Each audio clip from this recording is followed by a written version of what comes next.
by the capitalists, because they knew that to remove people from the soil, and it's not an accident that the word soil and the word soul are so very similar, and to put them in isolated units, and not to be able to let them have the support of family and community. To atomize them was to weaken them.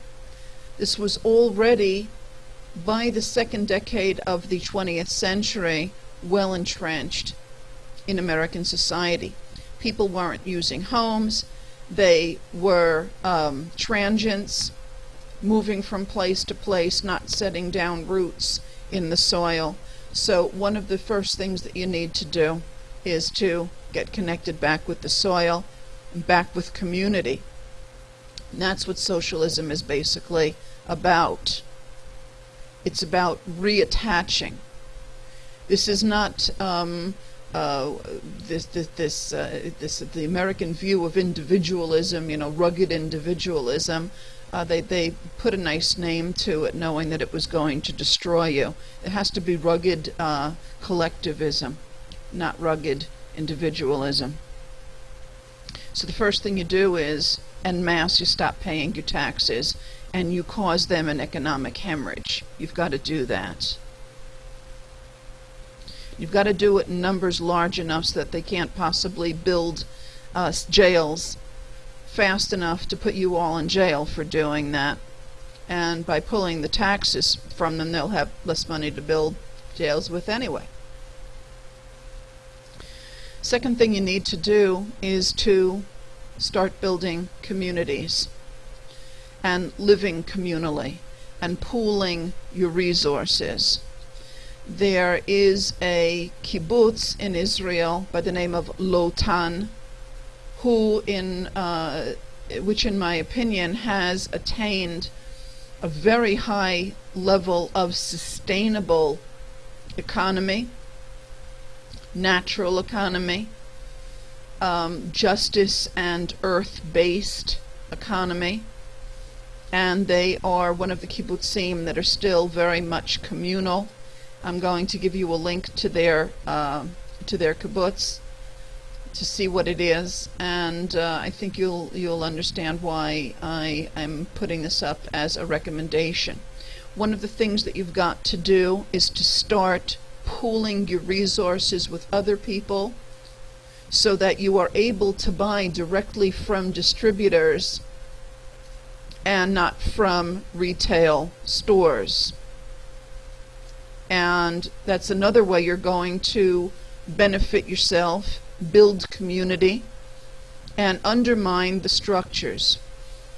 So instead of going to a supermarket to get your food, instead of going to a Walmart to get your goods and your junk and your trinkets, you will be buying directly from the distributors if you are in sufficient numbers for them to make it worthwhile. In that case, you're also buying it at wholesale prices.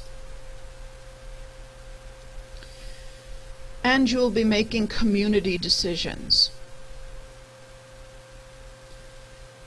There's no such thing as representative democracy.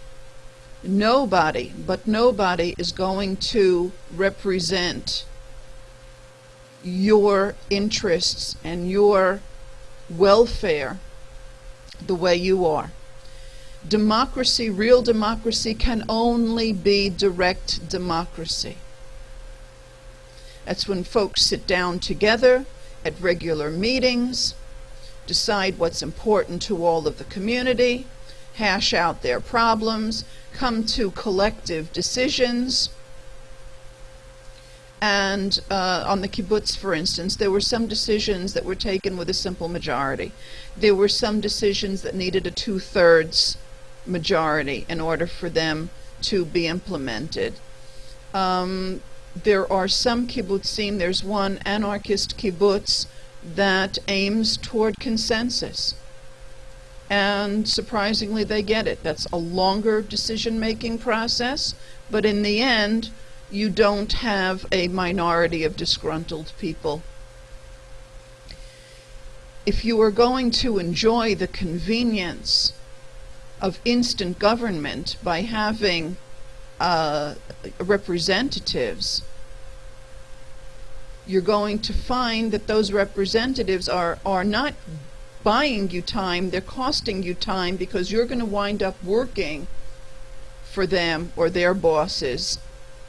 And just the way canned foods might be immediately in the short term convenient, in the long term they're going to cost you your health because there are no nutrients in them. It's the same with representative democracy. It's the lazy way out. It's the short but long way. You've got to get rid of that system. Anarcho-communism is not a bad word. It is not a bad concept. It is your only hope. And the elite knows that. And that is why they are maligning anarchy and making it out to be chaos, which we know it's not. And that is why they are maligning socialism, because they know that collectivism is your only hope. I'm not talking about Marxist government.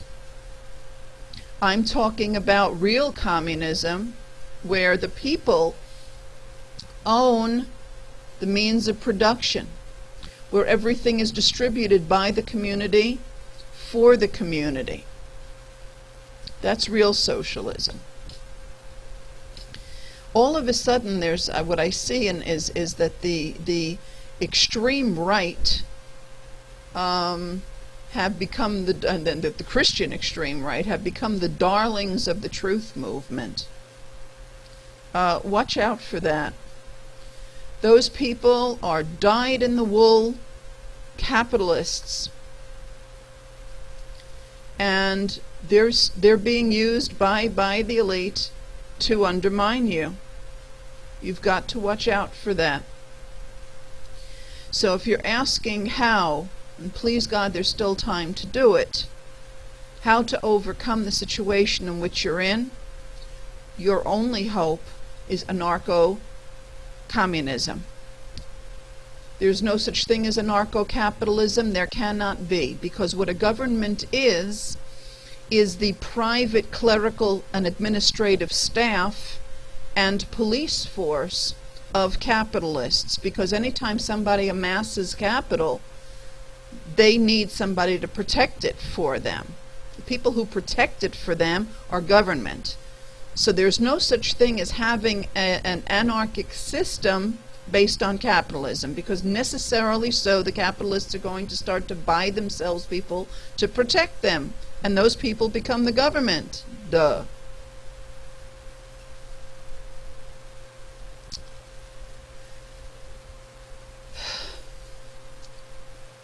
I wish that you had been able to see this 200 years ago, but you didn't.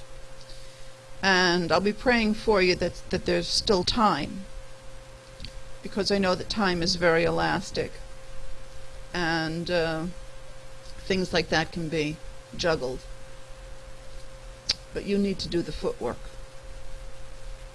and you need to really and sincerely give up the cult of money. Thank you for listening.